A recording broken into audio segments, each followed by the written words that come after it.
அனைவருக்கும் வணக்கம். தமிழகம் நல்ல பாதையை நோக்கி பயணிக்கிறதா என்று கேட்டால் நிச்சயமாக இல்லை. நல்ல போதையை நோக்கி பயணித்து கொண்டிருக்கிறது. இப்பொழுதெல்லாம் குழந்தை பிறப்புங்கிறது மிகவும் குறைவாகிவிட்டது. அதில் இன்னும் ஒரு 10 வருஷம் ஆன பிறகுலாம் குழந்தை பிறக்கிறது அபூர்வமாக இருக்கும். ஒரு 30 வருஷம் கழிச்சு எல்லாம் பார்த்தோம்னு சொன்னால் குழந்தை பிறப்பது ஒரு அதிசயமாகும். போதையால் இந்த நாடு பல விஷயங்களை சந்தித்து வருகிறது. கொலை, கொள்ளை, கற்பழிப்பு, எங்கு பார்த்தாலும் பிரச்சனைகள்.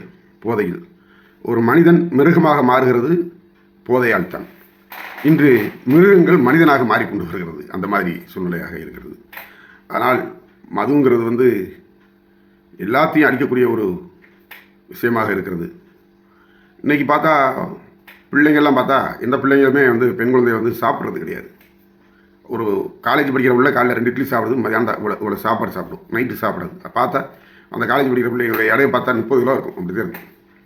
அதே போல் ஆண்கள் போதைக்கு அடிமையாகி 13 வயசுலேருந்து சரக்கு அடிக்க ஆரம்பிச்சிருக்கான். உடம்புல என்ன அணுக்கள் இருக்கும், அந்த பெண்ணுக்கு எந்த அணுக்கள் இருக்கும், குழந்தை பிறக்கக்கூடிய அணுக்கள் சரியாக இருந்தால் தான் குழந்தை பிறக்கும். அதனால் பிறக்கிறதுக்கான வாய்ப்பே கிடையாது. இன்றைக்கி சாதாரணமாக ஒரு விஷயத்தை துணிகரமாக செய்யணும்னா ஒரு கோட்டு அடித்தா அப்படியே மாறிடான். எதை வேணாலும் செய்யக்கூடிய சூழ்நிலையில் உருவாகிட்டு இருக்கு. நான் இந்த நாடு சீரழிந்து கொண்டு வருவது யாரால் மாற்றப்படும் என்பது யாருக்குமே தெரியாமல் புலம்பிக் கொண்டு இருக்கிறோம். நல்ல தரமான குடும்பமாக இருந்ததெல்லாம் இன்று தரங்கட்டு போயிடுச்சு. சாதாரணமாக ரோட்டு வழியிலும் காட்டு வழியும் பேசுகிறது, சரக்கை போட்டு வண்டியில் வேகமாக ஓட்டுறது, எல்லா விஷயமும் யாராலும் கட்டுப்படுத்த முடியாத சூழ்நிலை போய் கொண்டு இருக்கிறது. வருமானம் இல்லாவிட்டாலும் கூட பரவாயில்லை, மானம் இல்லாமல் போனால் என்ன செய்வது?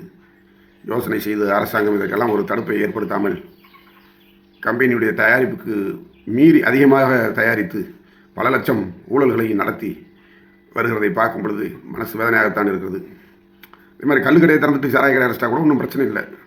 கல்லுங்கிறது உடம்புக்கு ஒரு குளிர்ச்சியான பொருள், மருந்துன்னு சொல்கிறாங்க புராணத்திலிருந்து. ஆனால் கல்லுக்கடை திறக்கவே மாட்டோம், சாராய கடை நடத்துவோம்னு சொல்கிறாங்க.